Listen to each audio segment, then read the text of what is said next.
හරි. එතකොට අපි ඇඩ් කියන ප්‍රිපොසිෂන් එක කතා කරා, on කතා කරා, by කතා කරා, in කතා කරා. දැන් අපි පටන් ගන්නෙ from කියන ප්‍රිපොසිෂන් එක. මොකක්ද මේ from කියන්නේ? සරල අර්ථය මොකක්ද මේකේ? සිට. සිට කියන එක. ගොඩක් වෙලාවට අපි from එක ගන්නෙ සිට වගේ. Used in expressions of time with to till. ඒ කියන්නේ පුතේ දැන් from 5 o'clock to or till. ඒ කියන්නේ to එක ගන්නෙ අපි තුරු කියන්නනේ. දැන් පහේ සිට 8 වන තුරු කියලා කියද්දී අපි මෙහෙම වෙලාවක් ගැන කියද්දී from පාවිච්චි කරනවා. තව මේ විදිහට from දාන්නේ from to දාන්නේ මොනවටද? බලන්න මට අවස්ථා ටිකක් කියන්න. දැන් අපි මේ letter එකක් යවන්න යද්දී නේද? letter එකක් යවන්න යද්දී මොකද කරන්නේ? address ලියද්දී ඒ විදිහට කරනවා. තව වෙසක් කාඩ්ස් වල ඔයාලා දැකලා ඇති නේද? අන්න ඒ වගේ සිට from to used in expressions of travel and movement with to. දැන් බලන්න මෙතන he flew from London to Paris. ඔහු කොහාටද ගියේ? කොහෙන්ද ගියේ කියලා කියද්දි ලන්ඩන් වල සිට පැරිසියට තමයි ගිහින් තියෙන්නේ. එතකොට අපි කියන්නේ from London to Paris. ගමන් මාර්ගයක් ගැන කතා කරද්දී අපි මේ විදිහට ගන්නවා. කොහේ ඉඳන් කොහාටද කියලා කියද්දි කොහේ සිට කොහි දක්වාද? ඊළඟට to indicate source or separation. ඒ කියන්නේ පුතේ මොකක් හරි මූලාශ්‍රයක් නැත්නම් මොකක් හරි වෙන් කිරීමක් පෙන්වද්දී අපි මේ from කියන එක ගන්නවා. ඒ කියන්නේ මොකෙන්ද? අපි මොන හරි දෙයක් ගත්තා නම් ඒ මොකෙන්ද ගත්තේ කියලා කියද්දී අපි from දානවා. දැන් උදාහරණ විදිහට he took water from the well. ඔහු වතුර ගත්තේ කොහෙන්ද? ලිඳෙන්. he took water from the well. ඔහු වතුර ගත්තේ මොකෙන්ද කියලා පෙන්වන්න තමයි from කියන එක පාවිච්චි කරලා තියෙන්නේ. ලිඳ කියන එක වෙන් කරලා පෙන්නන්න මෙයා වතුර ගත්තේ ලිඳෙන් කියන එක පෙන්නන්න from the well කියලා ගන්නවා. I got the money from him. මම සල්ලි ගත්තේ කාගෙන්ද? ඔහුගෙන්. එහෙනම් මොකක් හරි අපි දැන් මොන හරි දෙයක් ගන්න මූලාශ්‍රයක් හරි පුද්ගලයෙක්ව හරි වෙන් කරලා පෙන්නන්න අපි from පාවිච්චි කරනවා. තේරෙනවද ඔයාලට මම මේ කියන දේ? ක්ලියර්ද? ඔව් හරි. ඊළඟට පුතේ අපි කතා කරනවා since. ඔන්න දැන් from කියන එක කතා කරා මේ වැදගත්ම එකක් තමයි since කියන්නේ. Since කියන එක used for time meaning from a certain time till the time of speaking or writing. මම ඔයාලට කිව්වා එවක් පටන් ඒ කියන්නේ ඒ කාලේ ඉඳන් කියලා කියද්දී. ඒ කියන්නේ මේ කතා කරන මොහොත දක්වා යම්කිසි අතීතයක ඉඳන් යම්කිසි අතීත අවස්ථාවක ඉඳන් මේ කතා කරන මොහොත දක්වා අපි කියද්දී මේ since එක ගන්නවා. දැන් බලන්න මෙතන දීලා තියෙනවා he has been ill since last Sunday. ඔහු අසනීප වෙලා ඉඳලා තියෙන්නේ කවදා ඉඳන්ද? ගිය ඉරිදා ඉඳන්. ගිය ඉරිදා ඉඳන් මේ කතා කරන මොහොත දක්වාම ඔහු අසනීපෙන්. එහෙනම් එවක් පටන් ඒ දවසේ ඉඳන් කියලා කියද්දී අපි since එක පාවිච්චි කරනවා. දැන් මේ ප්‍රිපොසිෂන් එකක් විදිහට පුතේ since එක පාවිච්චි කරන්නේ මේ විදිහට ඒවක් පටන් එදා ඉඳන් කියලා කියද්දි කියන්නේ. ඒ වගේ නිසා කියලා කියනවත් සමහරක් වෙලාවට අපි since ගන්නවා. because වගේ since එකත් අපි සමහරක් අවස්ථාවල ගන්නවා නිසා කියන තේරුම ගන්න. ඒකත් පොඩ්ඩක් ඔළුවේ තියාගන්න. හරි. ඔන්න since එක කතා කරා. ඊළඟට අපි කතා කරනවා for. for. දැන් for you කියලා කිව්වොත් මොකක්ද ඒකේ තේරුම? ඔබට ඔබ සඳහා කියන එක. එතකොට for කියන එකේ සරල අර්ථය තමයි සඳහා කියන එක. දැන් used with a period of time. For 5 years. අවුරුදු 5ක් සඳහා. For 6 months. මාස 6ක් සඳහා. නැත්නම් මාස 6කට. For 2 hours. පැය 2ක් සඳහා නැත්නම් පැය 2කට. for the Christmas holidays. නත්තල් නිවාඩුව සඳහා නැත්නම් නත්තල් නිවාඩුවට කියලා කියද්දිත් අපි එහෙම කියනවා. ඊළඟට for a purpose මොකක් හරි අපේ අරමුණකට මොකක් හරි අවශ්‍යතාවයකට දැන් බලන්න මෙතන දීලා තියෙනවා he went for a walk. ඔහු මොකකටද ගියේ? මොකක් සඳහාද ඔහු ගියේ? ඇවිදීම සඳහා. He went for a walk. In exchange for දැන් මොකක් හරි දෙයක් අපි හුවමාරුවක් කරද්දි හිතන්නකෝ මොන හරි දෙයක් විකුණනවා කියන්නකෝ it was sold for 1000 rupees. ඒක මං කීයකටද වික්කේ? රුපියල් 1000කට. අනේ විදිහට හුවමාරුවක් කරද්දි මිල ගැන කියද්දි අපි ගන්නවා for කියන එක දානවා. ඊළඟට in defense of or to help. දැන් බලන්න මෙතන we must fight for our rights. වෙනුවෙන් සඳහා අපි සටන් කළ යුතුයි මොනවටද? අපේ අයිතිවාසිකම් සඳහා නැත්නම් අපේ අයිතිවාසිකම් වෙනුවෙන්. එතකොටත් අපි අරන් තියනවා for කියන එක. I bought these books for my daughter.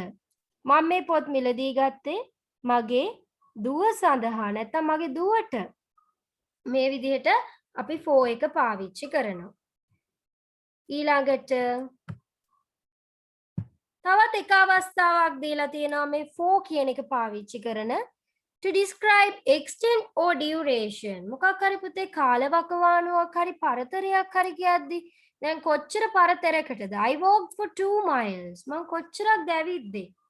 The war will last for many years. යුද්ධය අවුරුදු ගණනාවක් දක්වා තියෙයි කියලා කියද්දි කොච්චර පරතරයකටද යුද්ධය තියෙන්නේ කියලා පෙන්නද්දි අපි for කියන එක භාවිතා කරලා තියෙනවා. ඒ කාලවකවානුව පෙන්වන්න. මෙන්න මෙච්චර කාලයක් සඳහා මෙන්න මෙච්චර කාලයක් යනකම් මේක තියෙයි කියලා කියද්දි for පාවිච්චි කරලා තියෙනවා.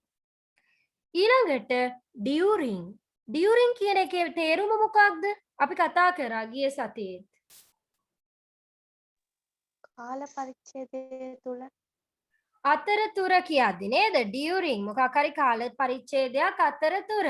during Christmas නත්තල අතරතුර. during 1975 1975 අතරතුර. during the holidays නිවාඩු කාලය අතරතුර. මේ විදිහට අතරතුර කියලා ගද්දී අපි during ගන්නවා. ඊළඟට to. දැන් to එක පාවිච්චි කරන්නේ දැන් කලින් කතා කරන්නේ from එක ගැන. සිට කොහේ සිට කොහි දක්වාද කියද්දිත් අපි from උත් ගත්තා to උත් ගත්තා. නේද? මේ විදිහට පුතේ කොහි සිට කොහි දක්වාද කියලා කියද්දි කාගේ සිට කා දක්වාද කාටද කියලා කියද්දි to ගන්නවා. ට කියන එක තමයි මේකේ meaning එක. used with from සමග මේ to භාවිතා කරනවා. from May to October මැයි සිට ඔක්තෝබර් දක්වා කොතෙක් දක්වාද කියලා කියද්දි අපි පාවිච්චි කරනවා මේ to එක. he traveled from Madras to Delhi. මෙයා කොහෙන් කොහාටද ගියේ? මැඩ්‍රාස් වල ඉඳන් ඩෙලි වලට. දැන් මම මේ කියන දේ ඔයාලට ක්ලියර් නේද?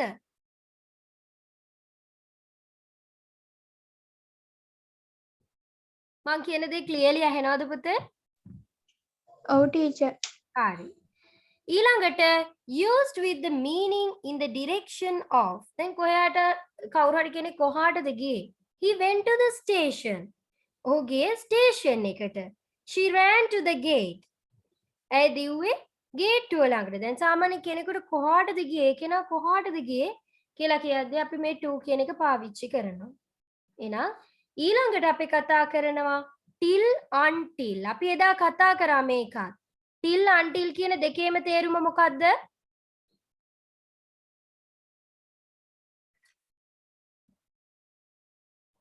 මොකද්ද තේරුම? එදා කතා කරා අපි ටෙක්ස්ට් බුක් එකේ දීලා තිබ්බ ඇක්ටිවිටි එකේ කතා කරා අපි. තුරු till කියන්නේ තුරු until කියන්නේ තුරු කියන එක. use of time and place meaning up to තුරු කියන එක. she worked till dark. ඇය අඳුර වැටෙන තුරුම වැඩ කළා. he worked till midnight. ඔහු මධ්‍යම රාත්‍රියේ වනතුරුම වැඩ කරා. Wait till Monday. සඳුදා වනතුරු ඉවසන්න. බලන් ඉන්න කියලා කියන්නේ. මේ විදිහට තුරු කියද්දි මේ till until දෙකම ගන්නවා. ඊළඟට after before කියන ඒවා ඔයාලා දන්නවනේ නේද? after කියන්නේ මොකක්ද? පසු. before කියන්නේ පෙර. the used with the noun, pronoun or gerund. පුතේ gerund එකක් කියලා කියන්නේ ing භාවිතා වෙන තැනක්. දැන් මේ going කියන්නේ go කියන එකට ing එකතු වෙලානේ. එතකොට මේ before after කියන ඒවා භාවිතා වෙන්නේ නාම පදයක්, සර්වනාම පදයක් නැත්නම් මේ gerund එකක් සමග. ing තියෙන එකක් සමග. after dinner. dinner කියන්නේ නාම පදයක්නේ. you කියන්නේ සර්වනාම පදයක්. එතකොට මේ after dinner රාත්‍රී ආහාරයෙන් පසුව. after you ඔබට පසුව. after going home ඔන්න ing යෙදලා තියෙනවා. ing යෙදෙන තැන්වලත් අපි මේ after before කියන ඒවා ගන්නවා. ගෙදර ගියාට පස්සේ කියලා. ඊළඟට before used in the same way as after. after වගේමයි noun එකක්, pronoun එකක්, gerund එකක් එක්ක තමයි භාවිතා කරන්නේ. නාම පදයක් විදිහට ගන්න පුළුවන් lunch කියන එක. before lunch දවල් ආහාරයට පෙර.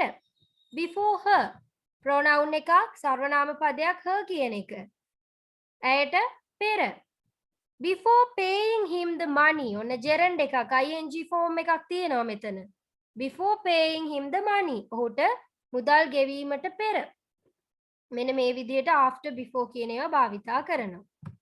ඊළඟට ඔන්න into මොකක්ද මේ into කියලා කියන්නේ?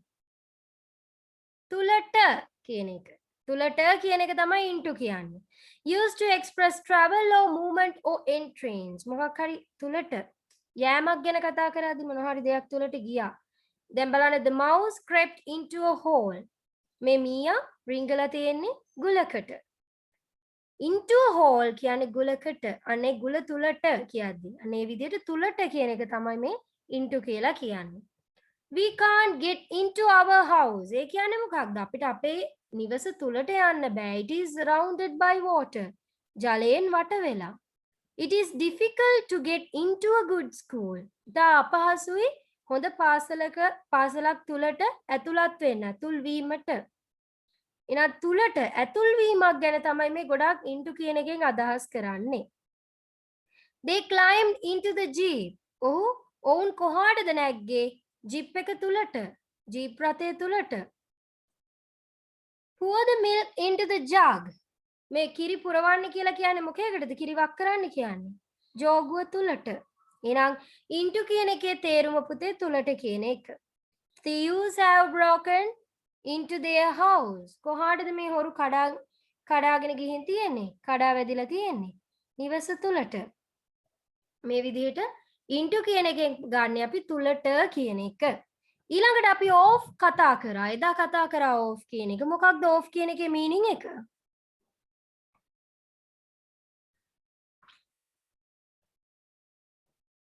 බලන්න කියන්න. off පිටතට ඉවතට කියදි කතා කරා නේද? මතකද කට්ටියට?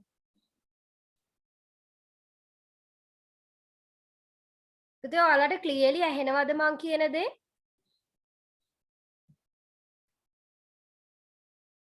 ඇහෙනවා ටීචර්. හරි. එතකොට off කියන්නේ පිටතට. The meaning is away from. He got off the bus. ඔහු බස් එකෙන් බැස්සා. He fell off the ladder. මොකක්ද කියන්නේ ladder එක කියන්නේ මොකක්ද? ඉනිමගෙන් වැටුණා. ඉනිමගෙන් පිටතට වැටුණා කියලා කියන්නේ. මේ විදිහට පිටතට ඉවතට කියලා කියද්දී අපි off කියන එක පාවිච්චි කරනවා. ගොඩක් වෙලාවට වාහනයකින් බහිනවා කියලා කියද්දී. ඊළඟට අපි කතා කරනවා above and over. මොකක්ද මේ දෙකේම තේරුම? above කියලා කියන්නේ ඉහළින් කියන එක. The meaning is in a higher position. ඉහළ තැනකින්. ඉහළකින් කියන එක තමයි above කියන්නේ. උඩින් කියන එක. above over කියන දෙකේම තේරුම උඩින් කියන එක. Over also expresses movement from one side to the other. Their flat is above ours. එයාලගේ flat එක තියෙන්නේ අපේ එකට උඩින්. එතකොට above ගන්නවා. The plane flew above their house. plane එක ගියේ පියාසර කළේ ඔවුන්ගේ ගෙදරට උඩින්. බලන්න above කියන එක උඩින් කියද්දි අරන් තියෙන විදිහ. The boys are jumping over the fence. අන්න over කියන්නේ උඩින් කියන එක.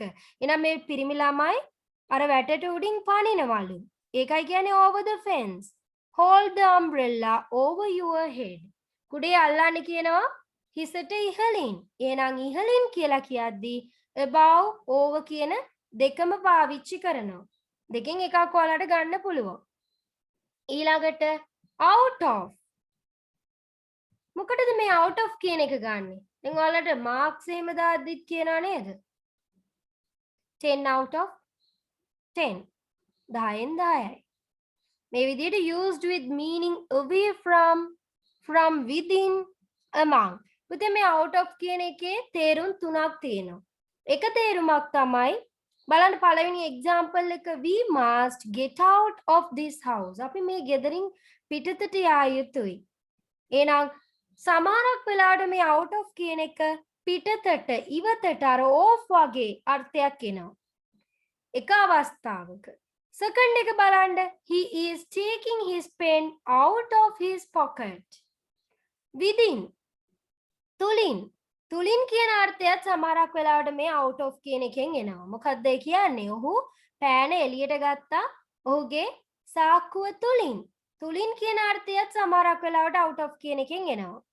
She is the best out of the girls. ඔක්කොම ගෑනු ළමයින්ගෙන් කියන එක එනවා. ඔක්කොම ගෑනු ළමයින්ගෙන් ඇය තමයි හොඳම. දැන් 10න් 10යි කියලා කියද්දි 10 out of 10. මේ විදිහට අපි අර්ථ තුනක් මේ නිරූපණය කරනවා මේ out of කියන එක. ඊළඟට බලන්න under and below. මොකද්ද මේ under and below කියන එකේ තේරුම? දැන් ඉස්සෙල්ලා කතා කරා ඉහළින් කියලා කියන්න පාවිච්චි කරන්නේ. ඉහළින් කියන්නත් words දෙකක් ගත්තා. positions දෙකක්. above over. ඒ වගේ under below කියන දෙකේම තේරුම පහළින් කියන එක, යටින් කියන එක. The meaning is in a lower position than or less than. Under also means covered or hidden by. සමහරක් වෙලාවට ආවරණය වෙලා තියෙනවා, හැංගිලා තියෙනවා කියලා කියද්දිත් under ගන්නවා. දැන් බලන්න he is working under the manager. යටතේ. ඔහු වැඩ කරන්නේ manager යටතේ. She is under the age of 18. ඇය අවුරුදු 18ට අඩුයි කියලා කියද්දිත් අපි ගන්නවා under කියන එක. I hid the key under the pillow. අන්න මොකක් හරි යට කියලා කියද්දි කොට්ටේ යටින් යතුරු හැංගුවා කියලා කියද්දිත් under පාවිච්චි කරලා තියෙනවා. ඊළඟට their flat is below ours. එයාලගේ flat එක තියෙන්නේ අපේ එකට පහළින්. He is below the rank of a superintendent of police. මොකක් හරි තනතුරකට පහළින් කියලා කියද්දි අපි මේ below කියන එක ගන්නවා. එහෙනම් below under කියන දෙකේම තේරුම පහළින් කියන එක. ඊළඟට අපි කතා කරනවා beside, behind, in front of, opposite, between. බලන්න මේ ටිකේ දීලා තියෙන මේ තේරුම් මොනවද කියලා. These prepositions describe positions. දැන් අපි පුතේ පන්තික ළමයි කට්ටියක් ඉන්නවා කියන්නකෝ. මෙන්න මෙතන ඉන්නවා teacher. teacher ඉන්නවා පළවෙනි ලයින් එකේ ඉන්නවා මේරි ජේන් ඩේසි. දෙවෙනි ලයින් එකේ ඉන්නවා ටොම් හෙන්රි ජෝන්. දැන් අපිට මේ beside, behind, in front of, opposite, between කියන prepositions භාවිතා කරලා මෙයාලා ඉන්න ස්ථාන ගැන කියන්න පුළුවන්. එයාලා කොයි තැන්වලද ඉන්නේ කියලා කියන්න පුළුවන්. පුතේ beside කියන එකේ තේරුම පැත්තකින් කියන එක. behind කියන්නේ පිටුපස. in front of කියන්නේ ඉදිරියෙන්. opposite කියන්නේ විරුද්ධව කියන එක. between කියන්නේ අතර මැද. එහෙනම් දැන් Mary is beside Jane. Mary කොහෙද ඉන්නේ? beside Jane. Jane ට පැත්තකින් තමයි Mary ඉන්නේ. එහෙනම් beside කියන එකේ තේරුම පැත්තකින් කියන එක. Mary ඉන්නේ Jane ට පැත්තකින්. Tom is behind Mary. Tom ඉන්නේ Mary ට පිටිපස්සෙන්. Jane is in front of Henry. Jane ඉන්නේ හෙන්රිට ඉදිරියෙන්. In front of කියන්නේ ඉදිරියෙන්. ඊළඟට the teacher is standing opposite Jane. Jane ට විරුද්ධ දිශාවෙන් තමයි ඉන්නේ teacher. The teacher is standing opposite Jane. Jane is between Mary and Daisy. Jane ඉන්නේ Mary ටයි Daisy ටයි between කියන්නේ අතරමැද කියන එක. එහෙනම් දැන් ඔයාලට තේරෙනවද මොකක්ද beside කියලා කියන්නේ? පැත්තකින්. Behind පිටුපස පිටුපස. In front of ඉදිරියෙන් ඉදිරියෙන්. Opposite විරුද්ධව. Between අතරමැද. හරි. ඊළඟට දැන් අපි ඉගෙන ගන්න යන්නේ මේ අතරමැද කියලා අපි ඉගෙන ගත්තනේ වචනයක්. පුතේ මේකේ දෙකක් තියෙනවා වචන. මේ අතර කියලා කියද්දී අපි ගන්න වචන දෙකක් තියෙනවා. among and between. among කියන එකත් ගන්නවා අතර කියන්න, between කියන එකත් ගන්නවා. දැන් අපි බලමු මේ දෙක කොයි අවස්ථාවලදීද භාවිතා කරන්නේ කියලා. among ගන්නේ describes position when there are more than two. පුතේ දෙන්නෙක් ඉන්නවා කියලා හිතන්නකෝ. දෙන්නෙක් හිටියොත් ඒ දෙන්න අතර කියලා කියද්දී අපි පාවිච්චි කරන්නේ මොකක්ද? between. දැන් දෙන්නෙක් අතර නම් අපි පාවිච්චි කරන්නේ between. දෙන්නෙකුට වැඩි සංඛ්‍යාවක් අතර නම් අපි පාවිච්චි කරන්නේ among කියන එක. වැඩි සංඛ්‍යාවක් අතර කියලා කියද්දී among. හැබැයි දෙදෙනෙක් අතර කියලා කියද්දී අපි ගන්න between. දැන් උදාහරණ බලන්න. There was a quarrel among the prisoners. හිරකාරයන් අතර කිව්වම දෙන්නෙකුට වැඩිනේ ගොඩක් අය ඉන්නවනේ. ඒ නිසායි among පාවිච්චි කරලා තියෙන්නේ. රණ්ඩු ඇති වෙලා තියෙන හිරකාරයෝ අතර. There was a discussion between the manager and his assistant. Manager යාගේ assistant උයි කියන්නේ දෙන්නෙක්නේ. දෙදෙනෙක් අතර නම් ඒ සාකච්ඡාව තිබ්බේ අපි ගන්නෙ between. එහෙනම් හොඳට මතක තියාගන්න. අතර කියලා කියද්දිත් භාවිතා කරන වචන දෙකක්. among ගන්නේ දෙදෙනෙකුට වැඩි පිරිසක් ඉන්නවා නම් අතර කියන්න. between ගන්නේ දෙදෙනෙක් අතර කියලා කියන්න. ක්ලියර්ද ඔයාලට මම මේ කියපු දේවල්?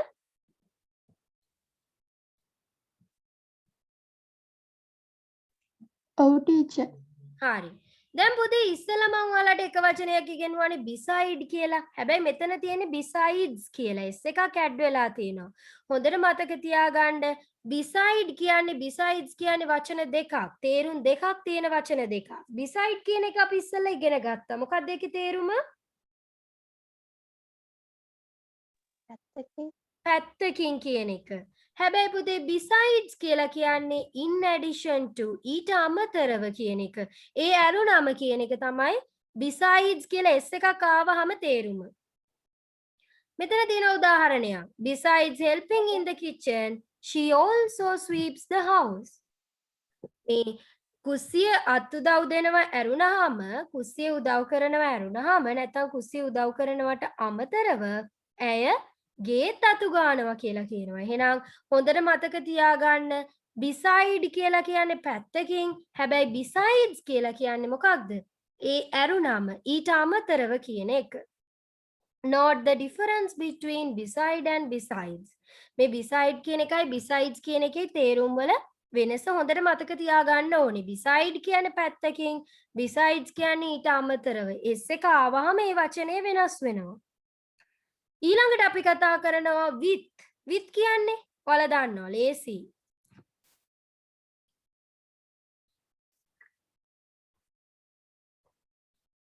සමග. සමග කියද්දීනේ අපි with කියන්නේ නේද? used with the meaning in the company of or by means of. පුතේ මේ with කියන එක අපි භාවිතා කරනවා කවුරු හරි පුද්ගලයන් සමග අපි ඉන්නවා කියද්දිත් ගන්නවා. ඒ වගේම මොකක් හරි භාණ්ඩයක් හරි මොකක් හරි දෙයක් භාවිතා කරලා දෙයක් කරනවා නම් එතකොටත් අපි with කියලා කියනවා. දැන් උදාහරණ විදිහට he came with some of his friends. ඔහු ආවේ ඔහුගේ යාළුවන් කීප දෙනෙකු සමග කියද්දිත් අපි with පාවිච්චි කරලා තියෙනවා. ඊළඟට කියනවා she cut the thread with a pair of scissors. ඇය නූල කැපුවේ මොකක් ආධාර කරගෙනද? මොකකින්ද? කතුරකින්. එතකොට මොකක් භාවිතා කරලා මොන හරි දෙයක් වැඩක් කරනවා නම් ඒක මොකක් භාවිතා කරලාද කරේ කියලා කියද්දිත් with ගන්නවා. අපි පුද්ගලයන් කීප දෙනෙක් සමග කියලා කියද්දිත් with ගන්නවා. ඊළඟට අපි කතා කරනවා of කියන preposition එක.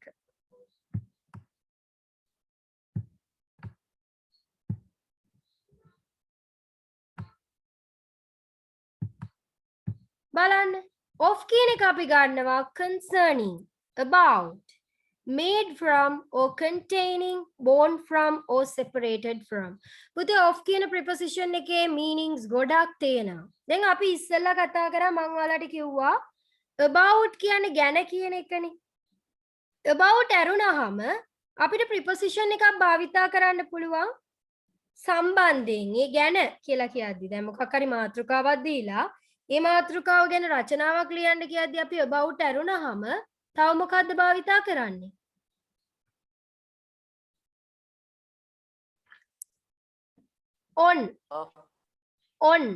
on කියන එක භාවිතා කරානේ නේද? he gave a talk on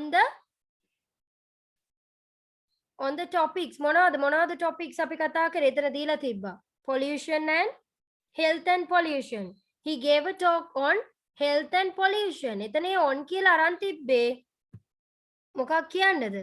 ගැන. ඔහු කතාව සිදු කළේ health සහ pollution ගැන. එහෙනම් about එක විතර about කියන ගැන කියන තේරුම දෙන්න අපි on කියන preposition එක විතරක් නෙමෙයි පුතේ. මෙන්න මේ of කියන එකත් සමහරක් වෙලාවට ගන්නවා. දැන් මේ බලන්න උදාහරණේ he told us of his travels. ඔහු අපට කිව්වා ඔහුගේ සංචාර පිළිබඳව. ගැන කියන එකනේ එකෙන් කියන්නේ නේද? එතකොට ගැන කියන තේරුම දෙන්න of කියන එකත් ගන්නවා on කියන එකත් ගන්නවා. මේ දෙකම පාවිච්චි වෙනවා. තව අපි ගන්නවා මොකක් හරි දෙයකින් නිපදවලා තියෙනවා කියන්නකො මොන හරි දෙයක් භාවිතා කරලා නිෂ්පාදනය කරපු දෙයක් ගැන කතා කරද්දී it is made of brick. ඒක නිෂ්පාදනය කරලා තියෙන එක හදලා තියෙන්නේ ගඩොල් වලින්. it is made of brick. මේ වගේ අපිට කියන්න පුළුවන් මොකක් හරි දැන් පිඟානක් කියන්නකො මොකක් හරි ප්ලේට් එකක් කියන්නකො it is made of plastic. අපිට කියන්න පුළුවන් ඒක නිපදවලා තියෙන්නේ ප්ලාස්ටික් වලින් කියලා. මොනවාගෙන්ද නිෂ්පාදනය කරලා තියෙන්නේ කියලා කියද්දිත් of ගන්නවා. it is made of glass. ඒක නිෂ්පාදනය කරලා තියෙන්නේ වීදුරු වලින්. අන්න එහෙම අපිට කියන්න පුළුවන් මොනවාගෙන්ද නිපදවෙව්වේ. made from කියන එක කියන්න පුළුවන් of භාවිතා කරලා. ඒ වගේම containing කියන්නේ අන්තර්ගත වෙන්නේ. දැන් the laborer was carrying a bag of rice. bag of rice කිව්වහම මේ bag එක ඇතුලේ තියෙන්නේ මොනවද? හාල්. අන්න bag of rice කියලා කියන්නේ හාල් bag එකකටනේ. එහෙනම් ඒක ඇතුලේ අන්තර්ගත වෙලා තියෙන දේ අනුව තමයි bag of rice කියලා හැදිලා තියෙන්නේ. එහෙනම් containing. ඒක ඇතුළත් වෙලා තියෙන දේ අනුව of කියන එක අපි භාවිතා කරනවා. bag of rice, bag of salt නේද? ලුණු bag එකක් නම් bag of salt කියන්න පුළුවන්. මේ විදිහට අන්තර්ගතය ගැන කතා කරද්දී ඒක ඇතුලේ තියෙන දේ ගැන කතා කරද්දීත් of ගන්නවා. ඊළඟට අපි කියනවා born from කෙනෙකුගේ උප්පත්තිය ගැන කතා කරද්දී he is a man of high birth. ඉතා ඉහළ උප්පත්තියක් තියෙන කියන්නේ හොඳ පවුලක ඉපදිච්ච කෙනෙක්ට අපි කියනවා he is a man of high birth. ඊළඟට separated from මොකක් හරි දෙයකින් වෙන් කරලා අඳුරගද්දී දැන් අපි ඉස්සෙල්ලා ඔහු අතුරුගත්තේ ලිඳෙන් කියලා කියද්දී ඒ මූලාශ්‍රය වෙන් කරන්න අපි මොකද්ද භාවිතා කරපු preposition එක? He took water from the well. කොහෙන්ද වතුර ගත්තේ? ලිඳෙන්. ලිඳ කියන එක වෙන් කරලා පෙන්වන්න අපි ගත්තා from කියන එක. මෙන්න මේ of කියන එකත් භාවිතා කරනවා වෙන් කිරීමක් පෙන්වන්න. The doctors cured him of cancer. doctorsලා එයාට බෙහෙත් කරේ මොකටද? cured him of cancer.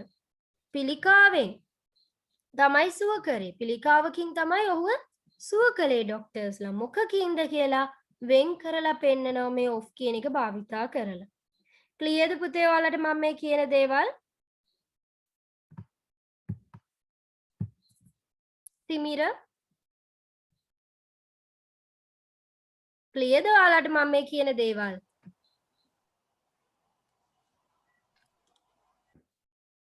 ඔව් ටීචර්. හරි. ඊළඟට පුතේ තව ටිකයි තියෙන්නේ across කියන්නේ හරහා කියන එක. To the other side of. දැන් බලන්න they swam across the river. ඔවුන් පීනුවා මේ ගඟ හරහා. හරහා කියද්දී අපි ගන්න across. along කියන එක අපි ගන්නවා මොකකටද? දිගේ කියලා කියද්දී. දැන් බලන්නකෝ we drove along high street. along the road. පාර දිගේ කියලා කියද්දී අපි along කියන එක ගන්නවා. ඊළඟට through කියන්නේ ඒත් හරහා තුලින් කියන එක ගන්නවා අපි. The train ran through the tunnel. මොකක්ද මේ train එක කෝච්චිය ගිහිල්ලා තියෙන්නේ tunnel එක. මේ උමග හරහා උමග තුලින් කියලා කියද්දි through ගන්නවා. He lost his money through carelessness. මොකක් තුලින්ද මොකක් නිසාද මෙයාට මේ යාගේ සල්ලි නැති උනේ? carelessness. අපරීක්ෂාකාරී බව නිසා. He succeeded in his efforts through perseverance. මේ විදිහට අපිට through කියන එක භාවිතා කරන්න පුළුවන් මොකක් හරි හරහා මොකක් හරි තුලින් කියන එකට අපි ගන්නවා through. ඊළඟට අපි කතා කරනවා පුතේ beyond. beyond කියන්නේ මොකක්ද? ඔබ්බට කියන එක. The church is beyond the bridge. ඒ කියන්නේ එහාට ඔබ්බට. The car is beyond repair. එහෙනම් beyond කියන්නේ පුතේ ඔබ්බට කියන එක. To the further side of or outside the range of මොකක් හරි සීමාවකින් ඔබ්බට සීමාවකින් එහාට කියලා කියද්දී අපි beyond පාවිච්චි කරනවා. ඊළඟට near කියන්නේ මොකක්ද කියලා ඔයාලා දන්නවා? අසල කියන එකනේ our house is near a park. අපේ ගේ තියෙන්නේ park එකක් අසල. ඊළඟට up and down. ඔයාලා දන්නවනේ up කියන්නේ ඉහළ down කියන්නේ පහළ. He went up a ladder to repair the roof. ඔහු ඉනිමගක් දිගේ උඩට නැග්ගා වහලේ repair කරන්න. He came down the ladder after repairing the roof.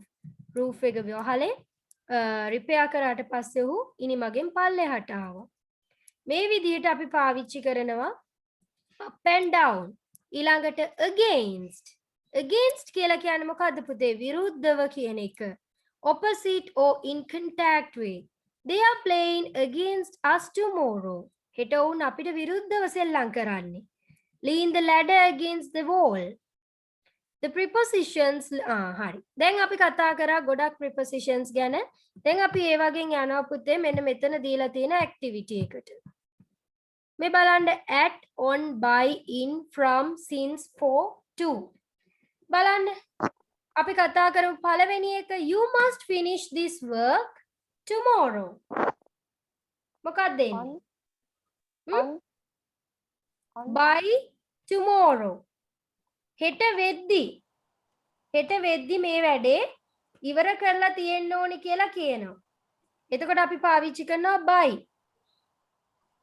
ඊළඟට බලන්න there is a crowd the park.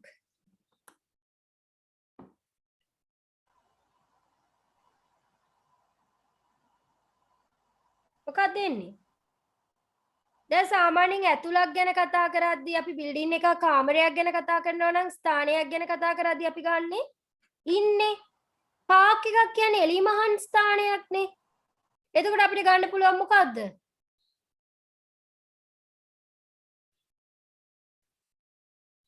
There is a crowd at the park.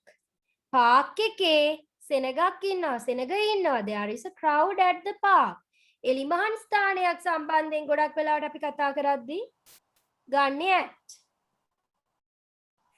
He has not been to school last Friday. මම කිව්වා අතීතයේ යම්කිසි අවස්ථාවක ඉඳන් මේ කතා කරන මොහොත දක්වා කතා කරද්දී අපි මොකද්ද භාවිතා කරන්නේ? ඔහු ඉස්කෝලේ ගිහිල්ලා නැහැ. ගිය සිකුරාදා ඉඳන් කොහොමද ගන්නෙ? since පුතේ. since එවක් පටන් ගිය සිකුරාදා ඉඳන් ඉස්කෝලේ ගිහිල්ලා නැහැ. මේ අද වෙනකන් ගිය සිකුරාදා ඉඳන් අද වෙනකන් ඉස්කෝලේ ගිහිල්ලා නැහැ. එතකොට ගන්නෙ since. ඊළඟට කියනවා we walk the church the school. කොහේ හරි ඉඳන් කොහාට හරි ගියා කියද්දී අපි මොනවද භාවිතා කරන්නේ? We walk to the church from the school කියන්නත් පුළුවන්. we walk from the church to the school කියලා කියන්නත් පුළුවන්. මෙන්න මේ විදිහට කොහෙන් කොහාටද කියලා කියද්දී from to කියන ඒවා අපි භාවිතා කරනවා. The 9 o'clock train left. මෙන්න මෙතන දීලා තියෙනවා පුතේ ඔරලෝසු වෙලාවක්. clock time එකක් දීලා තියෙනවා. 9ට තිබ්බ train එක හරියටම වෙලාවට ගියා කියලා කියද්දී අපි කොහොමද කියන්නේ? in time ද? පුතේ?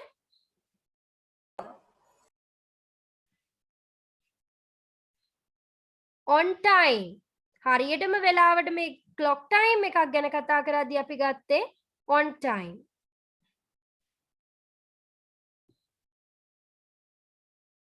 ඊළඟට බලන්න. He will be back 10 minutes. ඔහු ආපහු ඒවි